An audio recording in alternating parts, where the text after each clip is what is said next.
В январе мне так посчастливилось посетить 3 главные интерьерные выставки Европы. Это Хайм Текстиль, Париж Деко Офф и Maison Objet, которые проходили в Париже. И несмотря на то, что все эти выставки про интерьер, они оказались абсолютно разные, то есть каждая со своей публикой, каждая со своим сценарием, со своим лицом. Но вот первая выставка во Франкфурте — это Хайм Текстиль, наверное, кто-то из присутствующих на ней был. Это такая главная текстильная биржа континента европейского для широкого европейского рынка, для профессионалов, которые работают с большими объемами. Я здесь не претендую на какой-то очень глубокий анализ, сразу предупрежу. Вот, и это будет просто вот мое мнение, мое впечатление об этих выставках, потому что, ну, детальный обзор всех здесь имеют, наверное, какое-то отношение к текстилю. Для того, чтобы сделать детальный обзор, мне нужно было там, не знаю, день провести только на одном стенде, чтобы разобраться в продукции. Также я не буду говорить о каких-то брендах специализированных, потому что, ну, я не рекламирую здесь никакие бренды, ни европейские, ни азиатские и так далее. Так вот, по Хайм Текстилю я бы сказал, что это уровень текстиля средний и чуть выше среднего. То есть я не имею в виду качество, я имею в виду, что этот текстиль рассчитан на рядового потребителя, на обычного, скажем так, европейца. Вот. Но, тем не менее, был и базовый уровень, и был и супер премиум сегмент, который самый топ на европейском рынке. Вот. Париж Деко Офф — это уже совсем другая история, но здесь уже тоже интерьерный текстиль, но здесь уже территория денег, и больших денег. Уровень выше среднего и тяжелый люкс. То есть на этой выставке уже не было компаний ни из Китая, ни из Индии, ни Пакистана. Это уже больше такой эксклюзив. И Maison Objet — это вообще уже не про текстиль в чистом виде, это дизайнерская выставка, где текстиль только одна из частей всех интерьерных решений. То есть здесь представлен такой взгляд дизайнеров из разных стран на то, каким должен быть современный интерьер в современном доме. Для тех, кто любит не просто красивое и модное, а еще и что-то концептуальное. Ну и мы начнем с Хайм Текстиль. Значит, это ежегодная выставка, она традиционно проходит в январе во Франкфурте. В этом году в ней приняли участие 3000 компаний. Представьте, цифра очень большая, 148 стран мира, и общее число посетителей было 48 тысяч человек. Топ стран выглядит таким образом. Это экспоненты. Это Китай, Индия, Пакистан, Турция и европейские страны: Германия, Италия, Испания, Португалия, Великобритания, Нидерланды. Но, тем не менее, видите, на первом месте, это вполне, в общем-то, естественно, стоят страны Юго-Восточной Азии. И, конечно, особо отмечу Китай, который в этом году поставил свой собственный рекорд. У него было 20 тысяч квадратных метров выставочных площадей, более 1000 компаний. Сразу скажу, они заняли, им дали просто отдельный павильон. Это павильон огромный, это несколько, не знаю, сколько футбольных полей. Вот у Китая просто он был отдельный. Вот это, конечно, говорит о их влиянии на сегодняшний рынок, не только наш рынок СНГ, но и на весь европейский, на весь мировой рынок. Ну, кроме того, выросло присутствие других компаний, которые вот, ну, сейчас представлены не так обширно. Это США, это Финляндия, это Перу, то есть география этой выставки расширяется. Отмечу такие наиболее значимые павильоны. Павильонов было 12. Павильоны были обои, ковры, функциональные обивочные ткани и технические волокна, смарт-беддинг, матрасы, товары для сна, премиальные обивочные ткани, постельное белье. Но вот, как обратите внимание, для крупных вот таких вот стран, Китай, Индия, Пакистан, у них были отдельные международные павильоны. Вот, со своим особым, так сказать, шармом.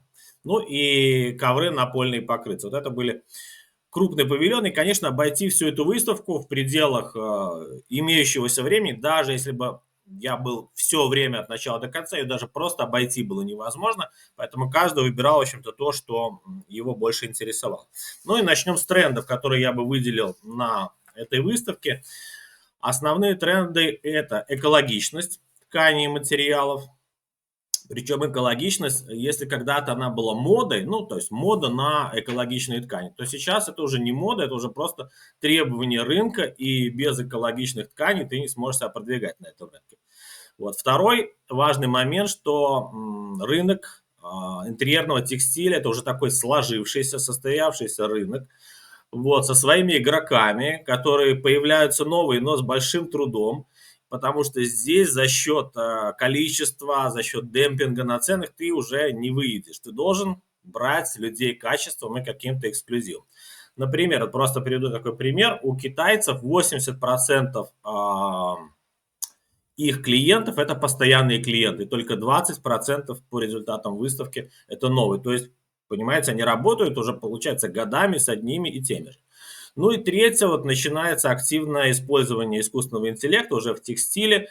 Например, в сфере дизайна ручные эскизы затем оцифровываются и превращаются уже в жаккардовые рисунки для производства ковров, например, или вышивки. Или, если с другой стороны подойти к этому вопросу, наоборот, искусственный интеллект генерирует какой-то эскиз, а затем мастер дорабатывает его вручную. Получается цифровая вытяжка, цифровая вышивка, например, или, как-то я рассказывал об этом уже в своем телеграм-канале, 3D-вязание, когда с помощью вязания можно получить уже объемные формы, например, для мебели или для абажуров и так далее. То есть это такой объемный трикотаж получается. Но в силу специфики моего участия, а я был с компанией из Санкт-Петербурга, которая занимается интерьерным текстилем, это Ранель, вот, я больше изучал текстильные материалы для спальни, для ванных комнат, немножко там обивка, немножко портьер, поэтому на этом остановлюсь более подробно. Никакого дешевого постельного белья, разумеется, там не было. Никаких бязей, никаких кардных ситцев, этого всего на таких выставках нету. Ну и, разумеется, никакого синтетического постельного белья, об этом даже, наверное, глупо вам и говорить, здесь профессионалы. Даже в смеси там вот этих самых распространенных смесей, хлопок с полиэфиром, конечно, даже близко ничего такого не было. Если это были ситцы, то из хорошего гребенного хлопка, с какими-то национальными рисунками, с какой-то интересной отделкой, вот, с какой-то вышивкой. Вот видите, там вот это шведские там, да, материалы, португальские ткани. Мы видим что-то необычное. Это все ситцы очень хорошего качества. Вот, вот таких вот, скажем так, деревенских узоров тоже было достаточно много. И вышивка, и мережка, и вот такие вот виды отделки. В общем-то, для нас это кажется странным, на выставке, в общем, таких материалов было представлено достаточно много. Или вот различные национальные культуры. Много было представлено таких тканей с расцветками, с принтами там, африканскими, южноазиатскими. То есть тоже вот эти все вещи достаточно интересны. Очень много в интерьерном текстиле представлено жаккардовых тканей. Причем, как видите, очень сложные жаккарды попадаются с крупными раппортами. И для постельного белья используют эти жаккарды, и для покрывал, и для портьер, разумеется, для диванных подушек и даже для абажуров используются жаккардовые ткани. Ну и расцветки этих жаккардов самые-самые разнообразные. Вот. Ну вот, например, вот такие вот, это итальянская компания, одна из премиум сегмента, вот такие сложнейшие жаккарды, что ну, даже мне трудно было поверить, что это жаккард, я думал, что это печатный рисунок на ткани, оказывается, это все это выткано. Вот. Ну и постельное белье, конечно, было представлено из премиального хлопка. Вот. И интересный момент я вам расскажу. Ну, премиальный хлопок – это хорошее постельное белье, это известные вам сатины, это известные страйп-сатины. Вот. Хлопок длинноволокнистый, как правило, используется для такого постельного белья, хлопок мерсеризованный для того, чтобы получить этот блеск. И вот здесь очень важный момент. Может быть, вы это знали, но для меня это было открытие. Значит, и вот я общался с руководителем Египетской ассоциации хлопковиков. Это человек, который, в общем-то, знает все о египетском хлопке. Но он мне рассказывал про новые сорта, про гизу такую. А я ему задал вопрос про макка египетский хлопок. Наверное, знаете, да, что на российском сегменте постельного белья считается, что есть такой хлопок мака-сатин. Вот, якобы сделанный из египетского мака-хлопка. Так вот, он сделал круглые глаза, и он сказал, что первый раз в жизни слышит вообще о каком-то мака-хлопке. Никакого, говорит, мака-хлопка в Египте нету. То есть, как я понял, это очередное изобретение маркетологов, которые придумали это название. Вот, достаточно интересно. В реальности есть египетский хлопок Гиза, который тоже очень разный. То есть даже вот это словосочетание, что ткань из хлопка Гиза, она ни о чем не говорит профессионалу. То есть она может запудрить мозги только дилетанту. Потому что хлопка Гиза очень много. Он есть и средневолокнистый, он есть и длинноволокнистый, и он есть экстра длинноволокнистый. То есть вы должны знать, какой именно хлопок Гиза использован для данного, например, постельного белья или для сорочек. Вот, ну, есть Гиза 86, например, это средневолокнистый хлопок, а Гиза 45 это самый-самый дорогой, самый эксклюзивный, которого там меньше, чем 0,5% производства. Называется он Королева Нила. Вот, по названию Гиза 45, это редчайший, и буквально несколько фабрик в мире работает с этим хлопком. Но, кстати, сейчас у него появился конкурент. Египетские селекционеры вывели вот такой хлопок Гиза 92, а он называется «Пустынный воин». Такие, видите, у них красивые названия. И по 6 из 8 характеристикам Гиза 92 обогнал уже Гиза 45. У него эксклюзивная какая-то очень высокая разрывная нагрузка, по-моему, 50-53 грамм сила на текс. Ну и, соответственно, еще более тонкие волокна, значит, из него можно делать более тонкую пряжу, более тонкие ткани и так далее, и так далее. Видите, тончайшие волокна с микронейром меньше 3, это говорит о том, что волокна чрезвычайно тонкие, из них можно делать чрезвычайно тонкую пряжу. То есть, скорее всего, в ближайшие годы мы вот этот Гиза 92, если он хорошо будет приживаться, он покажет себя высоко. Вот. Ну, итальянские ткани, конечно, представляли постельное белье из хлопка Гиза, из хлопка Супима, ну и даже из хлопка Сиайланд. Это самый эксклюзивный, самый дорогой хлопок в мире. Посмотрите, как выглядят эти ткани. Я сегодня как раз специально выложил небольшой шорт на своих каналах про вот эти материалы. Клянусь вам, держа в руках эти ткани, не верится, что это стопроцентный хлопок. Во-первых, внешне по блеску они напоминают уже или вискозу, или синтетику. То есть блеск шелка, блеск вискозы. Вот они исключительно ровные, они исключительно мягкие. Ну, потому что это эксклюзивный хлопок, экстра длинноволокнистый, потому что специальная отделка, ну и, конечно, еще и дополнительная мерсеризация таких тканей. Плотность ткани от 500 до 1500 cc, ну, наверное, знаете, что это такое.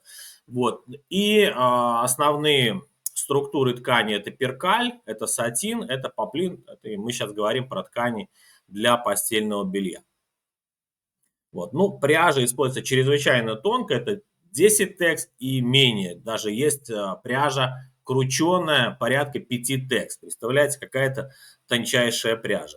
Вот, ну, итальянцы, кроме этого, используют и смеси, то есть не только чистый хлопок. Конечно, это смеси не с синтетикой, это смеси с целлюлозными волокнами. Например, такая популярная смесь, как хлопок с модалом или хлопок с микромодалом, дает еще большую равномерность ткани, еще большую мягкость. Ну а модал, микромодал и вискозные волокна, они являются чрезвычайно гигиеничными и хорошо подходят для постельного белья. Ну и также итальянские компании представляли свои ткани для постельного белья из длинного волокнистого льна. Это тоже такой лакшери сегмент, то есть это тоже чрезвычайно мягкие, чрезвычайно тонкие льняные ткани. Вот, но были и другие смеси, вот, например, Tencel, известное тоже, наверное, многим уже волокно из рода лиоцеллов компании Ленцик. Смесь от Tencel с хлопком, тоже отлично подходящий для постельного белья. Тоже все это будет очень гигиенично, очень приятно, мягко и комфортно. Ну и бамбуковая, соответственно, вискоза. Вот. Ну а здесь мы видим вообще смесь хлопок, переработанный хлопок, то есть это уже регенерированный с смеси с обычным хлопком. Ну также и вот такие вот. Вот так вот выглядит тончайший лен длинноволокнистый. Вот, ну, на мой взгляд, один из основных сегодня таких трендов, как я сказал, это экотекстиль.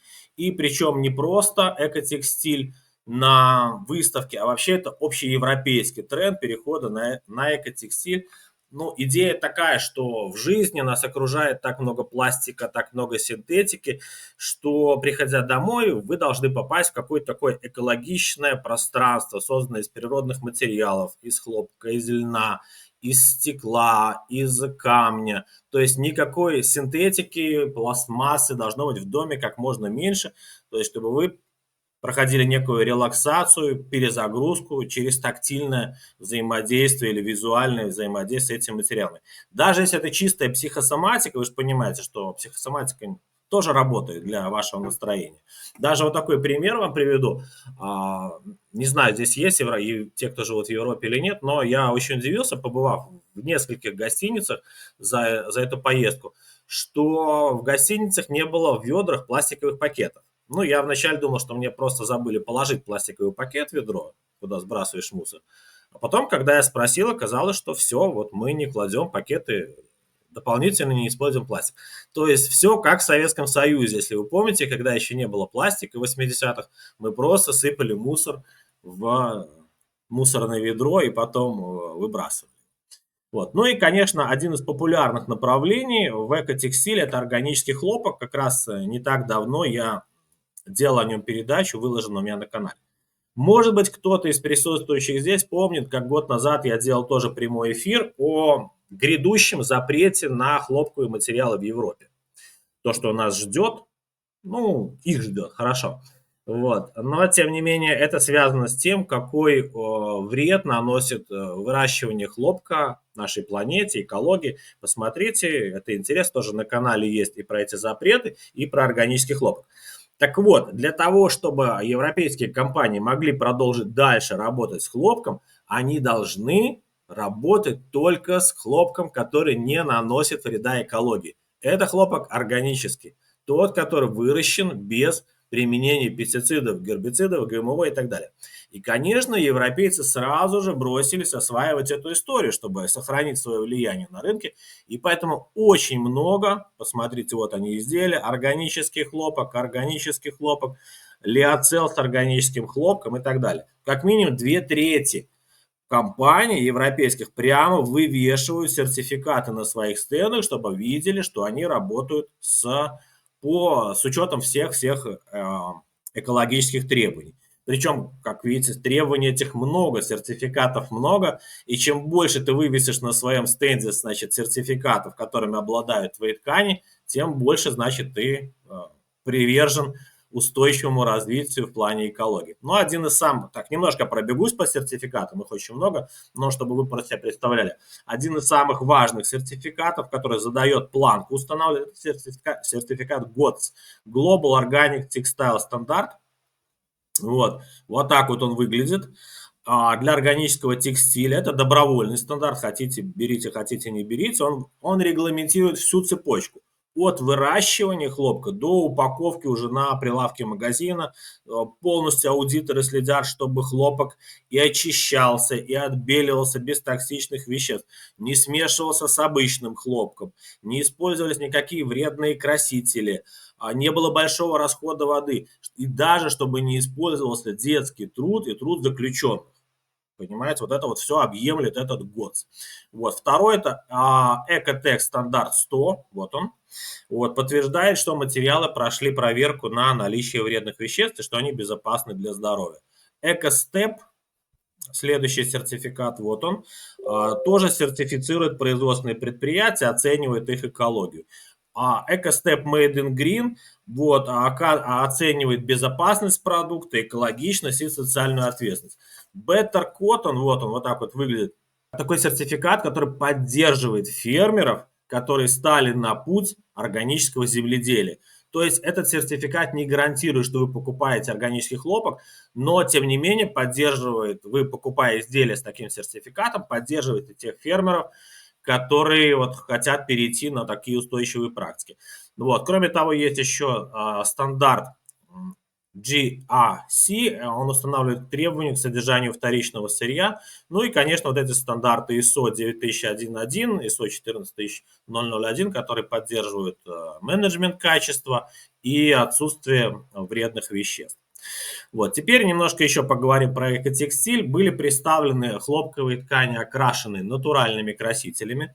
Это еще один тренд, но пока что менее развит. Ну и, конечно, глобальным он не может стать в мировом масштабе. Кстати, ближайшее вот видео, которое я буду на своих каналах размещать, большое видео, это как раз вот по вашим заявкам будет у меня видео, два выпуска про натуральные красители с древних времен и до наших дней, как это вот развивается вся история. Но, тем не менее, вот были представлены, например, вот эти вот простыни на резинках, они были окрашены природными красителями, вот это вот конкретно лепестками роз.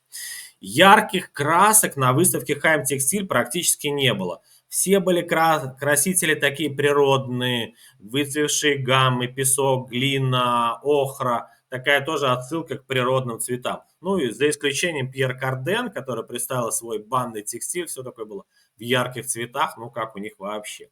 Вот, то есть вот такие все выцветшие краски. Посмотрите, у постельного белья, у портьерных тканей, у столов, у банного текстиля. Как такие достигаются эффекты? Может быть, вы знаете, это вареный хлопок, это вареный лен, вареный с энзимами, вареный с камнями, стоунвош, химическое мягчение ткани. Или такая технология еще есть, как garment dyeing. Это когда сначала шьется изделие, а потом это изделие красится. И за счет этого получаются вот такие вот выцветшие эффекты. Таким образом, во-первых, вы получаете мягкость, а во-вторых, вы получаете уникальность каждого изделия, поскольку оно каждое покрасится немножко по-разному, как будто уже у каждого есть своя история. Вот эта технология Garment Dye тоже сейчас очень модна. Ну и посмотрите, получаются изделия и мягкие, и тактильно очень приятные. Вот конкретно это простыни, например, из хорошего льна. А вот эта вот технология Garment Dyeing, когда постельное было пошито, потом покрашено, причем оно еще и жаккардовое, вот это вот жаккардовая ткань, и причем еще и с использованием каких-то там нетоксичных, максимально нетоксичных красителей. Это вот одна из португальских компаний. Ну, конечно, традиционно много было представлено и махры обычной для банного текстиля, но махра очень высокого качества. Вот, турки предлагают очень хорошие махровые ткани для отелей, для саун, для парикмахерских, где часто происходит стирка. Но я хочу отметить, что на этом рынке меня, скажем так, удивило, что мне понравилось.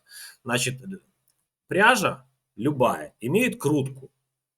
Да, вот те, кто учились у меня на курсе, они здесь есть, они знают. Те, кто еще будет учиться, узнают, что любая пряжа имеет крутку. Чем крутка выше, тем жесткость пряжи выше. Выше жесткость пряжи, выше жесткость изделий. И ткани, трикотаж и так далее. Так вот, есть такая технология получения бескруточной пряжи. Эта технология называется AirJet или японская технология Vortex. То есть пряжа, которая сформирована без крутки. Ну, на своих курсах я об этом немножко поподробнее расскажу. До российского рынка это еще доходит очень с трудом, а вот на выставке я уже видел, смотрите, вот эти два полотенца махровых. Одно из обычной пряжи, одно из пряжи бескруточной. Ну, у них это называется Zero Twist, нулевая крутка, Zero Twist. То есть эта пряжа максимально мягкая, она вообще не скручена. Вот, и на ощупь эти два полотенца, поверьте мне, небо и земля. То есть, если бы мне не показали это полотенце Zero Twist, я бы сказал, да, классное, мягкое, махровое полотенце. Но когда дают тебе пощупать два, поверьте, то есть, если вы увидите где-то, кто-то занимается вот таким вот таким бизнесом, такими тканями, если вот увидите полотенце или халаты Zero Twist, вот это японское кимоно из ткани Zero Twist, это мягчайший материал, исключительно нежный, поэтому очень приятный будет, соответственно, и в использовании. Но много текстиля вафельного переплетения и для постельного, для покрывал, для столового белья. Это традиционно используется, но и меньше его не становится. А для того, чтобы сделать его поинтереснее, посмотрите, видите, какие разные расцветки, меняется величина ячейки, добавляются цветные нити, чтобы разнообразить эти материалы. Ну, вот так вот это выглядит в интерьере, покрывало, видите, плед смотрится очень, очень неплохо. Ну и, конечно, очень много тканей из льна и лубяных волокон, несмотря на то, что их производство льняных тканей в 1000 раз меньше, чем хлопка, вот именно в истории домашнего текстиля, интерьерного текстиля, льняных тканей и тканей из других лубяных волокон представлено очень много. Ну, почему? Потому что это прям вот когда ты смотришь на льняные портьеры, на льняное постельное белье, то слово «эко» прямо у тебя вот в голове, да, даже больше, чем хлопок. Вот такой мощнейший тренд применения лубяных тканей в домашнем текстиле. Они везде, и в банном текстиле, и полотенца, и портьеры, и тюли. Для самого качественного постельного, конечно, используется длинный лен. Это очень хороший лен, очень тонкий, мягчайший, дополнительно он умягчается, в основном европейского производства. Для того, чтобы он стал еще более мягким и драпируем, используют различные мягчители, тоже обработки, варят, стирают с камнями, гармон дайинг, та же спокойная, видите, гамма цветов. Очень хорошая, экологичная и антибактериальная постель, но очень мягкая. Кроме длинного льна, были изделия, много изделий из катанина представлено. Ну, что такое катанин, я тоже рассказываю на своих курсах. Те, кто их прошли, знают. Вот это тот продукт, который, в общем-то, можно получить из короткого, не очень хорошего льна. Ну, кстати, если здесь есть гости, с которыми я близко не знаком, со вторника у меня начинаются курсы про текстильные материалы для тех, кто хочет лучше разбираться в текстиле. Если кто-то или ваши знакомые захочет поучиться, пожалуйста, пишите. Вот, так вот, катанин, его в чистом виде не перерабатывают, его смешивают с хлопком, и тоже из него делают, посмотрите, и постельное белье, и портьеры, и шторы, и различные, в общем-то, другие изделия. Вот обратите внимание, это китайского производства постельное белье, но из французского льна. Понимаете, да? Французский лен считается одним из лучших видов льна. По качеству, по тонине волокна, по длине волокна. Французский, они первое место занимают сейчас в мире по выращиванию льна. Вот. Французы, бельгийцы, голландцы, немцы, у них самый лучший длинный тонкий лен. Так вот, китайцы скупают, получается, вот этот французский лен и делают очень высокого качества вот это вот постельное белье из французского льна. Они его даже так и маркируют. French linen. Ну, кроме того, вот китайские компании представили и очень много других материалов, необычных материалов для постельного белья. Например, постельное белье из волокна капок. Капок или древесный хлопок. Я тоже про него не так давно, в 25 году делал передачу, посмотрите. В общем-то, тоже сейчас набирает обороты этот материал. На выставке он очень мало еще был представлен, поскольку такая сфера еще как бы новая. Это волокно, которое получает на дереве сейба. Вот. Также, вот смотрите, смесь тенсел и волокна капок, органический бамбук, но я так понимаю, что тоже бамбук, выращенный без удобрений, ароматизированный леоцел, волокно, микрокапсулы, скорее всего. Ну и ткани с терморегуляцией, о них я немножко позже еще скажу. Кроме того, представлены ткани из других лубяных волокон, очень популярна конопля. Вот это вот полностью постельное белье из конопли, причем чрезвычайно мягкой. Вот я такой мягкой конопли еще никогда не видел. Ну, понятно, что это специальные виды отделки, это много и сложное мягчение, но тем не менее я думаю, что постельное из такой мягкой конопли и полезно, и достаточно приятно. Ну, конечно, не для принцесс. Принцессам не подойдет. Но вот так вот выглядит такая более грубая конопля. Вот видите, тоже она hemp по-английски конопля, которая тоже подчеркивает вот ее натуральность. Вот это очень интересное было постельное белье, а конкретно одеяло, у которого одна сторона льняная, а вторая хлопковая. Интересное решение дизайнерское, да, то есть вы хотите, накроете себе этим одеялом с одной хлопковой стороной, хотите льняной, льняная вас будет летом охлаждать, хлопковая будет вас вот по-другому согревать. А вот это вот турецкие банные халаты, я так думаю, для бани, для пляжного отдыха, очень тонкие, вот видите, я так сфотографировал, чтобы было видно, что почти прозрачная, из тонкой пряжи, это смесь тоже хлопка с катанином, чрезвычайно мягкий и легкий. Вот. Ну и более тяжелые, например, портьерные ткани, это ткани с джутом, тоже джут относится к лубяному волокну. Джут тоже в смеси с другими волокнами. И только на одном стенде я видел синтетику, но это была не просто синтетика, это была синтетика а, высокофункциональное – это микроволокно. Микроволокно – это полиэстер. Вот. Я от кого не слышал отзывы о постельном белье из микроволокна. Если здесь есть те, кто имеет опыт, обязательно поделитесь, потому что интересно. На ощупь оно, да, мягкое, оно действительно приятное, но мне интересна статика, мне интересна гигроскопичность и насколько оно комфортно, например, по воздухопроницаемости. Вот, то есть вот, менеджер мне не смог ответить на мои сложные технические вопросы, когда я стал, в общем-то, дурить ему голову. Вот, и теперь немножко еще поговорим о тюлях и портьерах. Здесь почти не было тех тюлей и портьер, к которым мы привыкли. В основном, вы знаете, это одноцветные такие рисунки турецкого производства. Ну, у меня у самого такие же висят, поэтому я здесь абсолютно не оригинален. То, что мы, родившиеся в СССР, вешали традиционно на окна много-много лет. Полиэфирные, конечно, шторы были, но это были шторы в основном для общественных помещений с какой-то финишной обработкой. Например, огнестойкая – это повсеместное требование, или антимоскитная, ну, для того, чтобы у вас комары дома не задерживались. Или модная отделка Easy Care – это легкий уход, они меньше загрязняются, их не нужно гладить.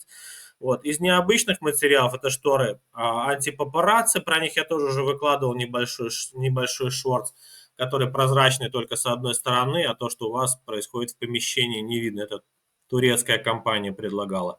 Или вот такие вот шторы, это тоже полиэфир, но они устойчивы к кошачьим и собачьим когтям для тех, у кого дома живут питомцы.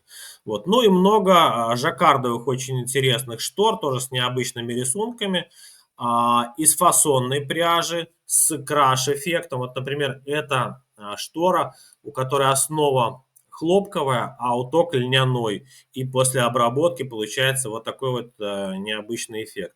А вот это вот различные виды фасонной пряжи или слаб эффект.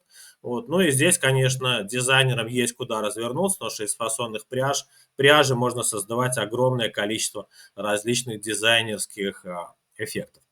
Вот. Ну и здесь также направление в портьерах – это экологичность. То есть, как сказал мне менеджер, выбор европейского покупателя – это полиэфир на окне и портьеры, и тюли.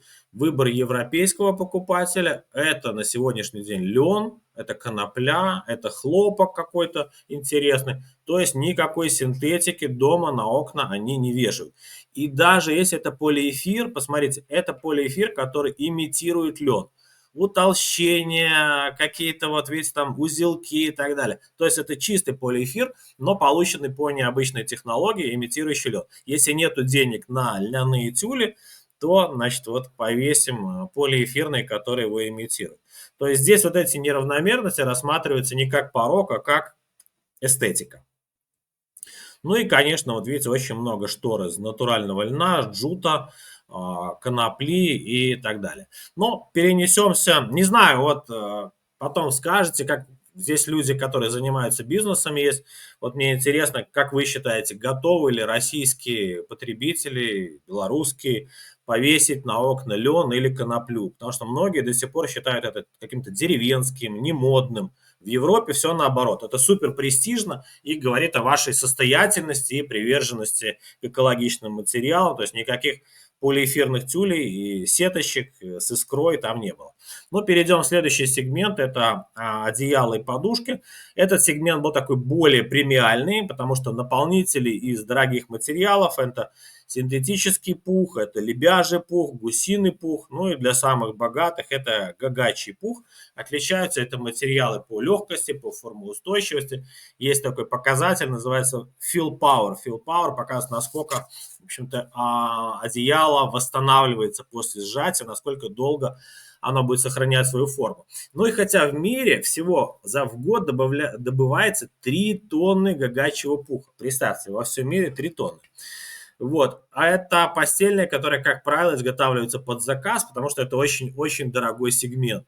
Вот. Но, тем не менее, 5 европейских компаний представляли одеяла и подушки с гагачьим пухом.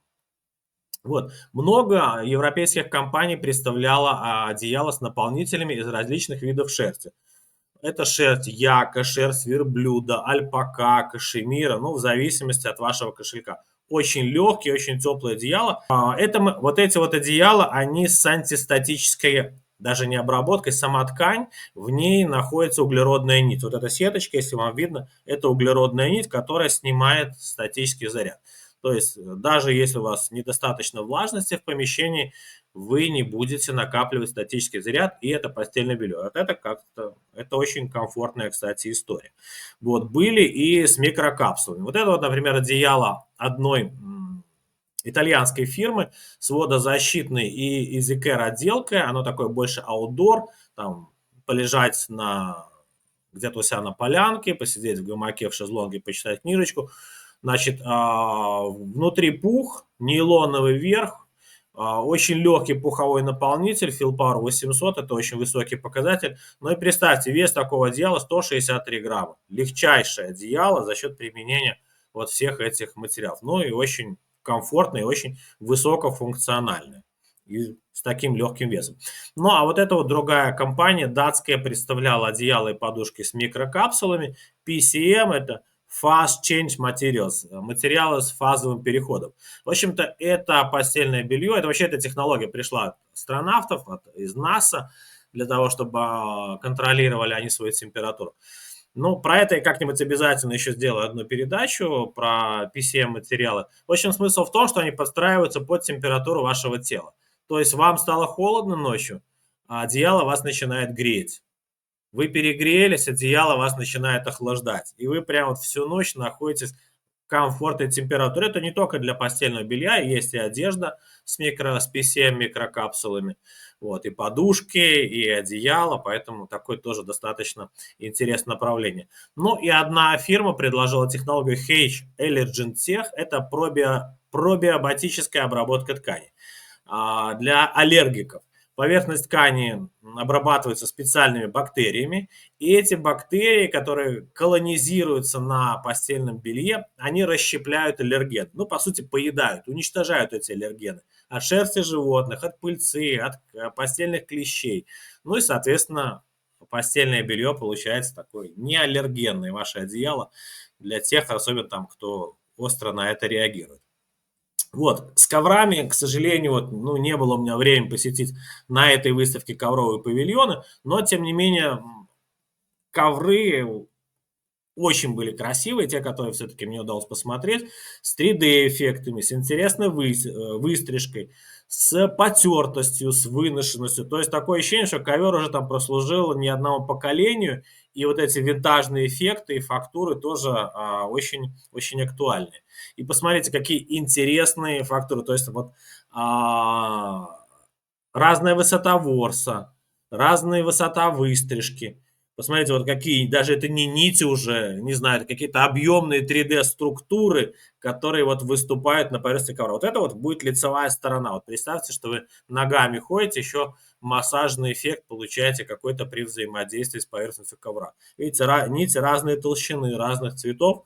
Ну и, конечно, они уже воспринимаются не просто как какая-то утилитарная вещь, а это уже как серьезный такой элемент дизайна, который имеет собственные акценты и может быть главным акцентом помещения.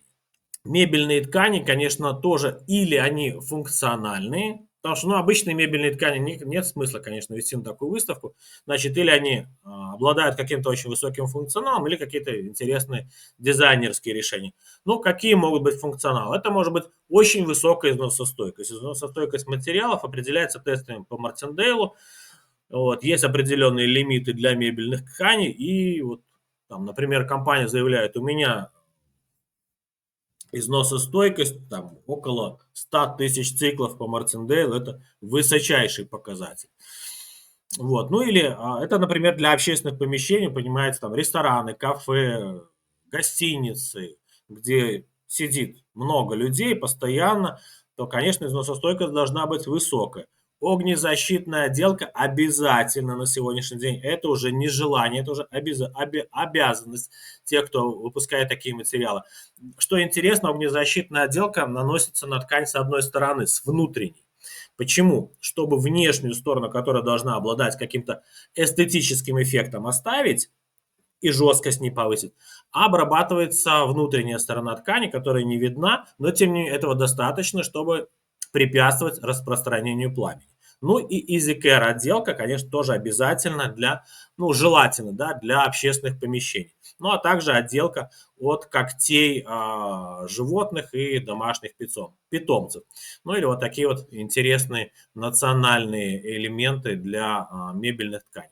Тоже много очень фасонной пряжи используется, вот, много сочетаний различных тканей, различных смесовых материалов. Ну вот конкретно вот эта вот мебельная ткань с антизатяжками от когтей домашних питомцев.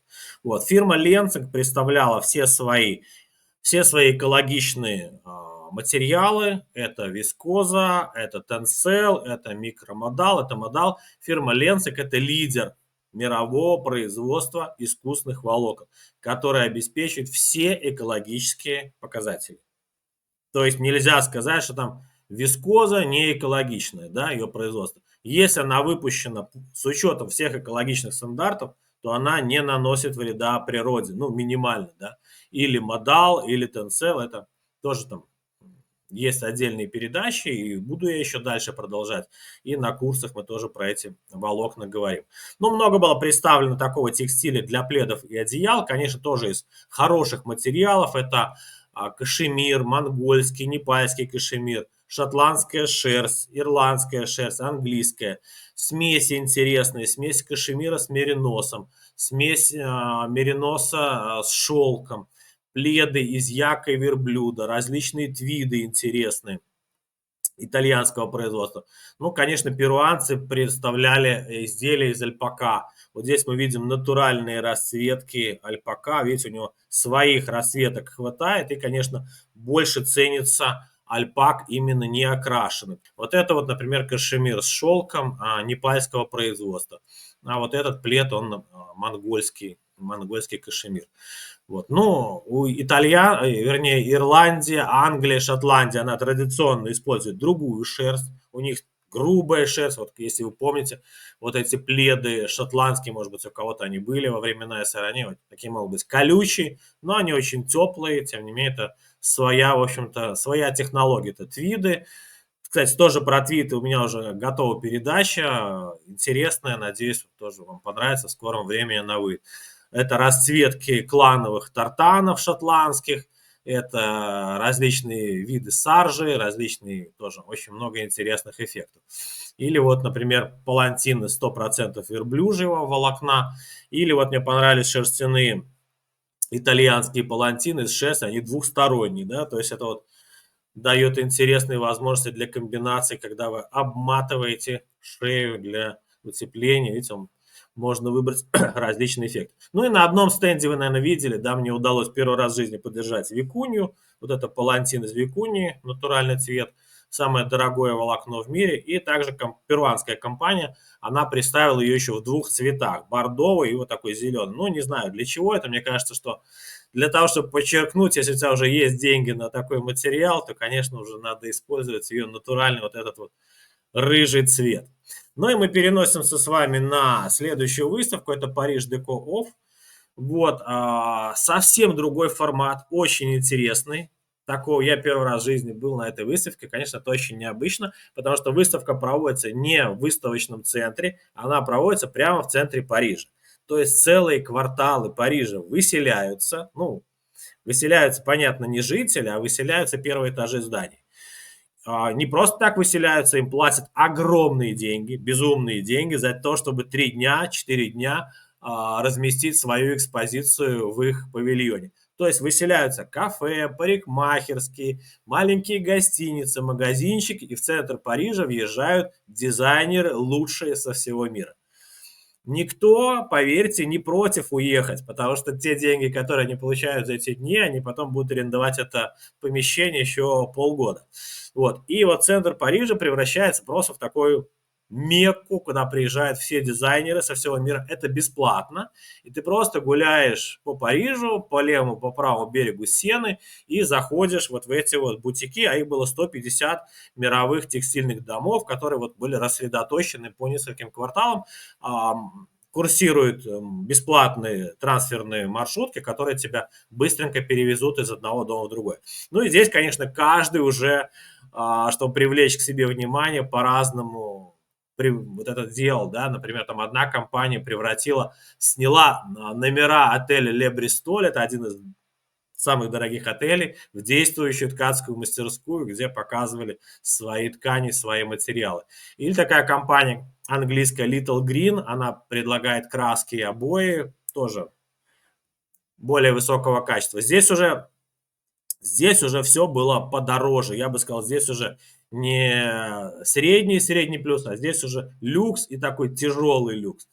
Вот, они оформили свой шоурум в старейшем цветочном магазине Парижа. Посмотрите, как они красиво представили свои обои, свои краски. Это вот уже такая получилась территория вкуса, комфорта и так далее. А еще один дизайнер, он просто переоборудовал собственную квартиру под антикварные лавки и представлял там свои техники, вышивки, барельефы и так далее. Вот, какие здесь тенденции? Здесь уже немножко все было поярче, здесь все побогаче. Здесь вы видите крупные цветы, крупные рапорты, крупные рисунки. Много было, имитации ручной росписи по шелку. Была действительно ручная роспись по шелку. Такая была техника каламкари, когда красит, она и сейчас есть, кстати, когда вручную производится роспись по ткани. Это, конечно, очень много ручного труда. Природные тематики, морские тематики, исторические тематики. В общем-то, это то, что сделает ваш интерьер уже абсолютно каким-то незабываемым. Здесь уже есть и бархат, и шелковый дамаск, и узоры там из Ренессанса. Только цвета как бы более современные, более живые. Вот, например, шелковые дамаски Фадини Борджи. Или вот такие вот шелковые интерьеры, портьеры вообще в духе Твин Пикса, если кто-то смотрел. А вот это вот прекрасные жаккарды из хлопка и льна. Хотя кажется, ну даже вот не верится, глядя на этот жаккард, что это хлопок в льном. Но тем не менее, это вот основа хлопковая, а вот этот вот внешний эффект мы видим это из льна и из окрашенного льна. Вот. Ну, здесь такие же, понимаете, бренды, как там Ральф Лорен, Лора Пьяна, Рубелли, очень дорогие именитые дома, но вход бесплатно был везде. Пожалуйста, заходи, смотри. Там, для студентов, для молодых дизайнеров это, конечно, просто кладезь знаний и общения и так далее. Везде же стоят менеджеры, которые тебе расскажут там про свои материалы. Вот. Ну, Ральф Лорен такая у них своя тематика, видите, у них невычурные тона, у них оттенки индиго, оттенки сафари, своя стилистика, вот она морская, тоже крупные узоры на мебельных тканях, классическая полоска, крупные цветы. Ну, вот эти вот мебельные ткани, кстати, не знаю, как вам, они мне напомнили, может быть, помните, в 80-е в Советском Союзе были похожие обои. У моей бабушки точно были. Вот, оказывается, это было дизайн от Ральф Лорен. Теперь буду знать. Или вот такие интересные, Ральф Лорен представлял материалы из льна. Это льняные ткани, которые выглядят искусственно состаренными. Такие рельефные, гравированный лен. Вот это вот, например, для мебельных тканей. Выцветшие рисунки. То есть такое ощущение, что здесь уже несколько поколений тоже на этой мебели сидело. Это тоже подчеркивает вот этот вот и винтажный стиль, и, может быть, немножко олдмани туда. Тоже я делал про это отдельную передачу. Ну и, конечно, шерстяные классические твиды в клетку для пледов, для подушек из шерсти и из смеси. Ну, получается, вот такие достаточно яркие интерьеры. Такая, знаете, как бы не кичливая роскошь Ральф Лорен, например. Вот. И еще очень много уделяется внимания деталям. Например, такая американская компания, как Samuel Sons, самые дорогие, кстати, материалы в этом сегменте. Они выпускают кисти, бахрому, декоративная тесьма. И, в общем-то, когда это высочайшего качества, из натуральных материалов или там из вискозы, когда это интересные дизайнерские решения, то вот эти вот кисти и бахрома, они становятся уже каким-то отдельным акцентом интерьера. Прямо роскошь в чистом виде, если отделать портьеры вот такими материалами. Это очень большое разнообразие и фактур, и цветов, и различных решений.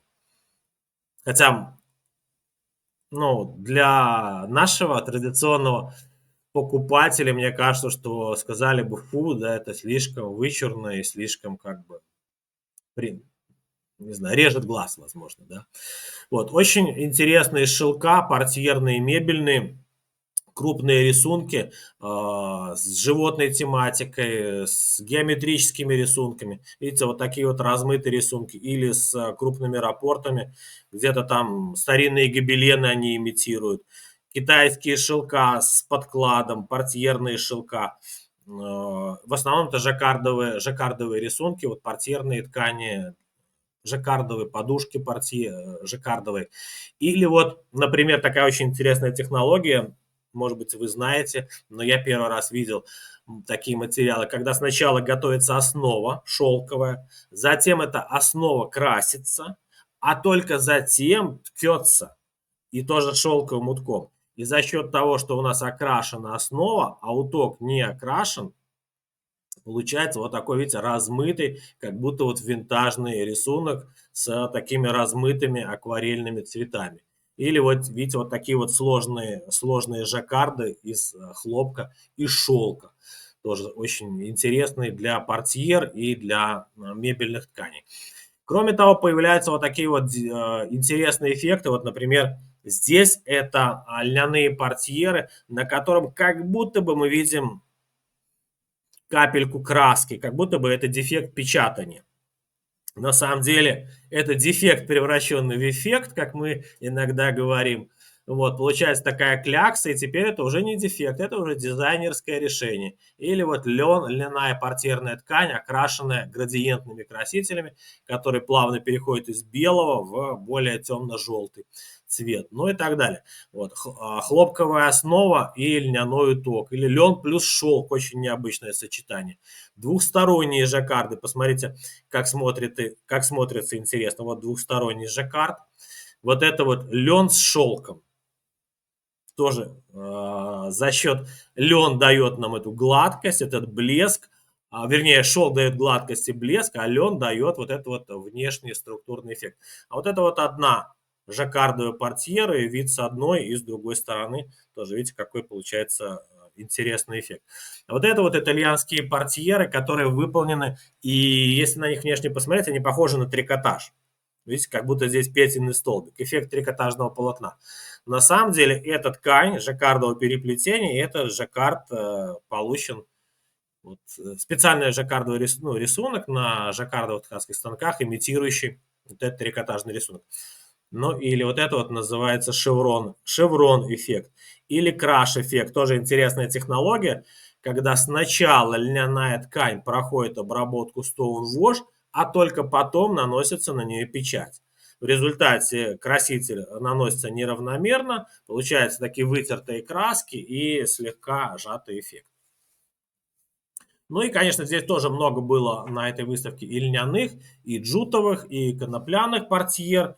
То есть это уже такой как бы попроще, да, ближе к народу. Вот, например, такая римская штора или аппликация. Видите, из других материалов. Это льняная ткань с шерстяной и с хлопковой аппликацией, с вышитыми цветами. Да. Кажется простенько, но для каких-то интерьеров, для интерьера загородного дома, например. Здесь я впервые услышал такое понятие, как органический лен. Я знаю про органический хлопок, а оказывается, в Европе уже есть и органический лен. И когда я поинтересовался у бельгийцев, что это такое, действительно, они пошли дальше. И есть уже фермеры, которые выращивают лен без применения синтетических удобрений, гербицидов, пестицидов, дефолиантов там, и прочего-прочего. Ну и, соответственно, его можно, оно уже маркируется как органический лен. Тоже для приверженцев вот всего эко. Вот такая вот интересная история. Вот это портьеры из конопли, из джута. После отделки они становятся достаточно хорошо драпируемыми, мягкими и, в общем-то, хорошо будут смотреться на шторах. Ну и очень интересные мебельные ткани с различными функциональными отделками. Вот, например, мебельная ткань мохер с хлопком. Ну, согласитесь, непривычное сочетание, но очень мягкая, комфортная ткань. Или вот, вот видите, состав у нас мохер и хлопок. Или отделка Easy Care, и причем не просто Easy Care, а которая ткань, которая чтобы ее помыть, достаточно обычной воды. То есть обычно, значит, применяются какие-то растворители, там ацетон, если жирные пятна. А вот здесь технология, которая подразумевает только чистку этой ткани обычной водой.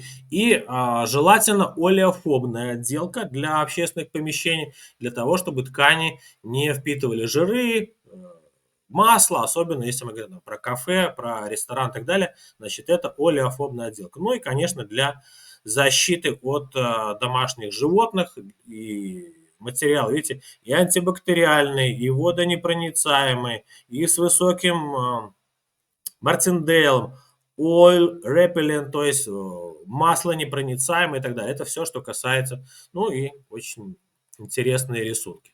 Ну и настенные покрытия я тоже выкладывал небольшой ролик, шортс на эту тему. Это натуральный шпон, это фольга, это фольга, на фольге еще пробковое дерево, льняные обои, это льняная ткань реденькая такая на флизелине, а вот это вот тонкая полиэфирная сеточка, наклеенная на фольгу, получается такой мерцающий эффект. И даже настенные покрытия из тростника и конопли, тоже, видите, чтобы на стенах у вас тоже все было экологично. Ну и последней выставкой мы завершим. Это выставка Maison Objet. Вот, если первые две выставки это были прямо про текстиль на 95%, то здесь уже эта выставка задает общий вектор развития мирового интерьерного дизайна. В этот раз в ней приняли участие 2300 брендов, представляете, 67 тысяч посетителей, 148 стран. Тема была «Прошлое открывает будущее». Традиции, ремесло, национальные ремесла, которые становятся фундаментом для современных решений. Вот. И еще один интересный тренд этой выставки – это апсайклинг. Что это такое? Это такое творческое переосмысление старых и ненужных вещей. Не выбрасываем старые и ненужные вещи, а в результате различных дизайнерских решений можно поменять их цвет, форму, функцию, назначение и превратить в какие-то уникальные новые арт-объекты. То есть такой вот интересный тоже тренд. Ну и, конечно, вполне задает и конкретные тренды эта выставка для дизайнеров, для производителей. Я не буду делать дизайнерский обзор, так как я не дизайнер, я все-таки инженер, поэтому я просто остановлюсь немножко на некоторых текстильных наблюдениях своих и трендах, которые мне показались интересными. Ну, здесь уже, как вы видите, отказ от нейтральной гаммы. Это все-таки дизайнеры жизнерадостные, смелые оттенки, зеленые, желтые, глубокие синие, розовые. Ну, вы, наверное, знаете, кто-то знает, что тренд этого года и цвет 2026 года по версии Института Pantone Cloud Dancer.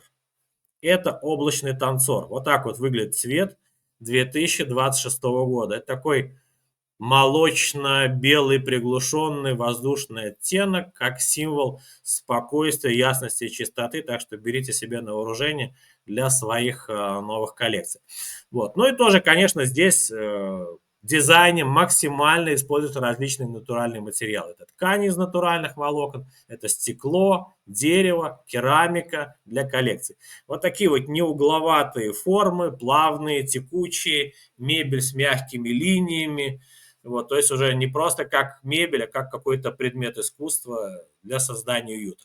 Вот такие вот тоже интересные комплекты мебели. И, конечно, светильники. Светильники – это вообще уже конкретные арт-объекты. Я просто подборку вам сделал, из чего делать светильники. Это не просто жаккардовые ткани, это льняные ткани, это пальмовые листья, это джутовые ткани, это шпагаты, это макраме. В общем-то, все, что можно. Посмотрите, вот это вот, не знаю, какое-то сено африканское покрашенное.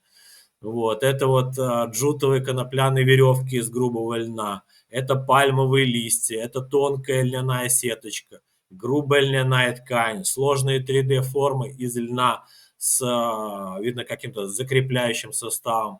Это вот кора деревьев, ну и так далее. То есть, понимаете, какие интересные, из самых простых вещей можно сделать интересные вещи. Ну вот макраме, которое пришло в столовый текстиль в виде кресел, в виде шезлонгов, в виде тоже светильников, или обычные веревки, перевязанные узлами, и которые превращаются в портьеры. Вот. Ну и здесь ковры, конечно, тоже были представлены в целом павильоне, даже не ковры, а уже как ковровое искусство. Вот, то есть многие мои сверстники, те, кто младше меня, считают, что ковры это не модно, ковры это пылесборники, ковры там остались для бабушкиных каких-то там, да, помещений. Но, тем не менее, эти люди, можно сказать, что просто не видели красивые ковры, потому что современные ковры не только создают уют, но они становятся просто стильным акцентом в интерьере. Ну вот, например, это простые шкуры, да, переосмысленные. Вот посмотрите, они просто по-другому раскрашены, и вполне уже приятно такую шкурку. Ну, это, конечно, не шкура животного, это коврик. Положить в детской, положить в ванной, положить у себя в столовой. Ну или вот кто сказал, что ковры должны быть правильной формы. Посмотрите, какие они интересные.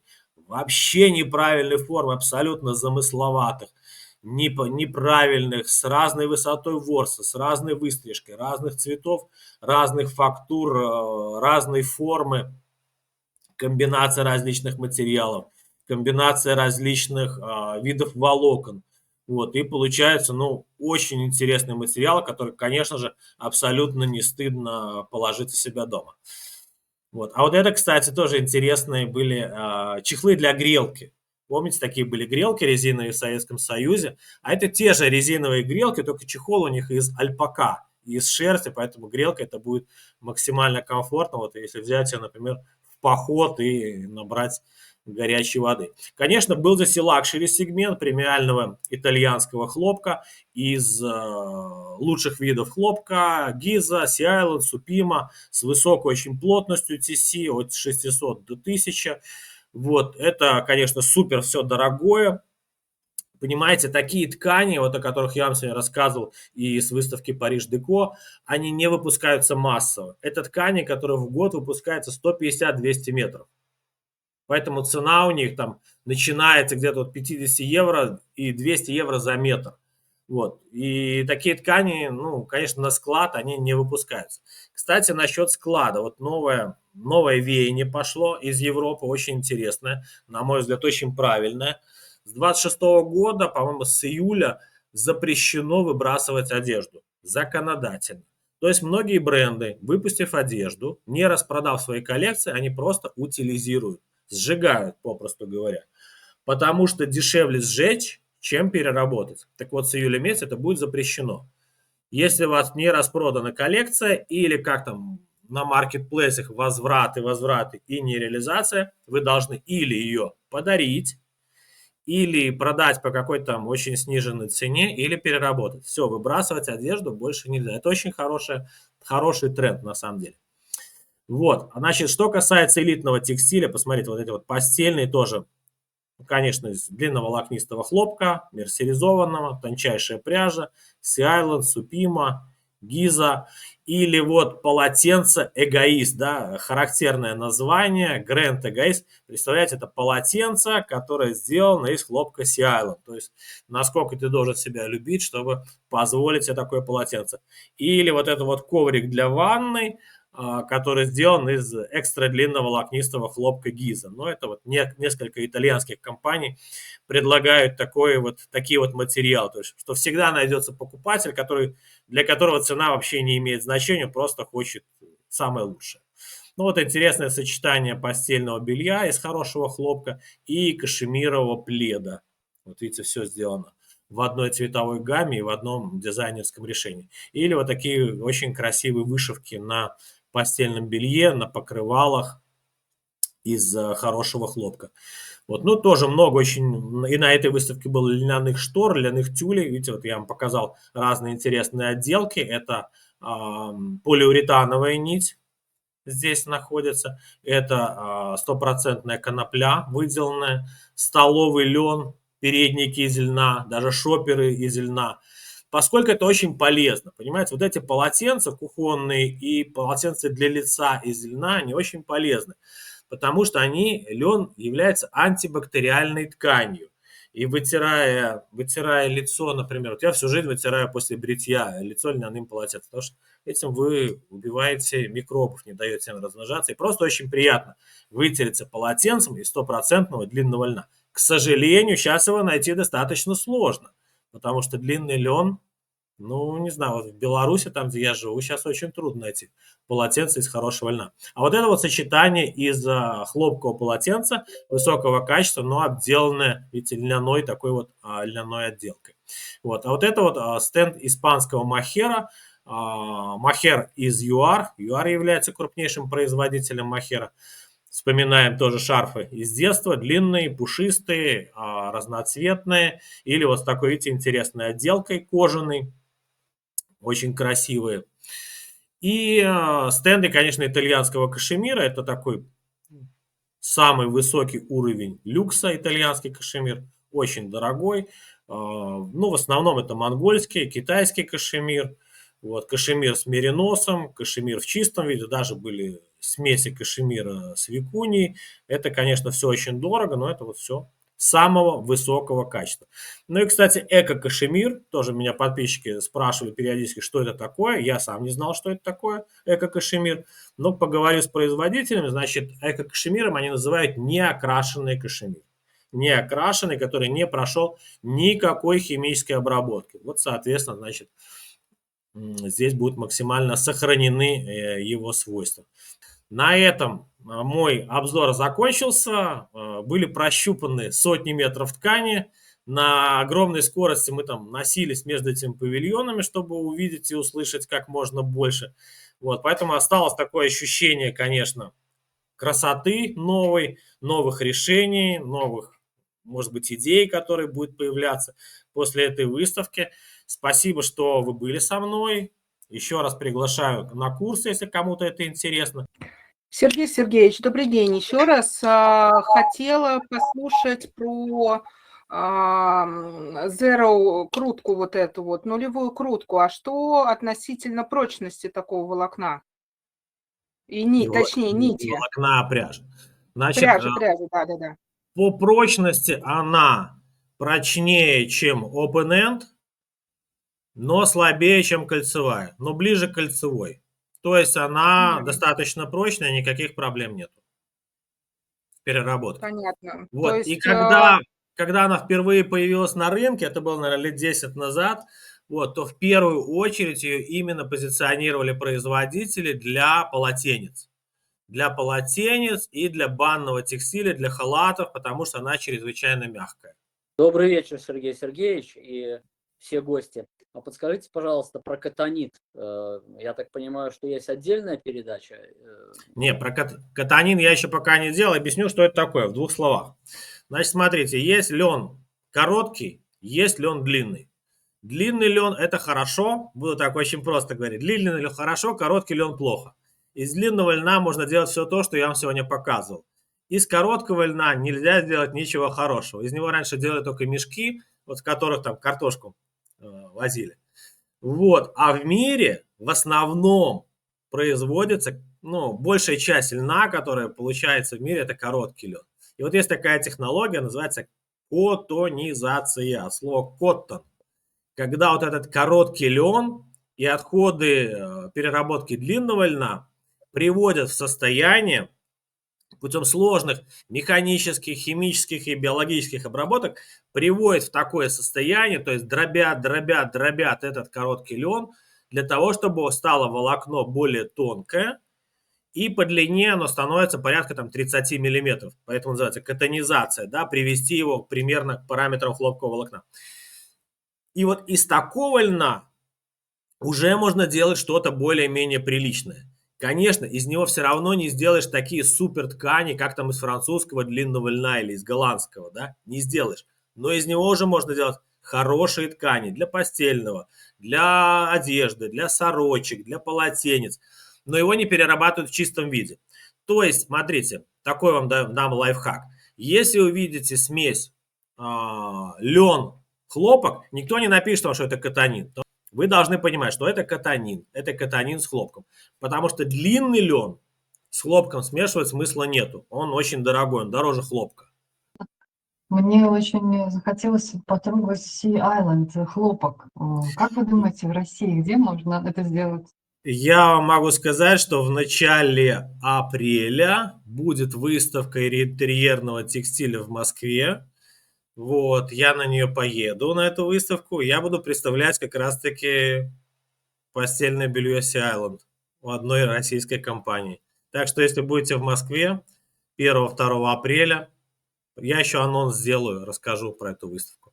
Там будут вот как раз-таки вот все эти эксклюзивные материалы, не только из хлопка, но и другой интерьерный текстиль.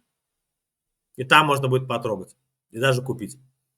Я советую его увидеть, потому что я его и видел, и держал в руках, и смотрел на просвет. И очень необычное впечатление, и такое ощущение, что держишь в руках какую-то шелковую ткань. Поэтому у кого будет возможность посетить выставку, советую. Спасибо. Ну что ж, спасибо вам за внимание. Очень приятно, что вы были здесь. Спасибо. Оставайтесь. Интересного будет много. Всего вам хорошего. До свидания. Спасибо, до Спасибо свидания. большое. До свидания.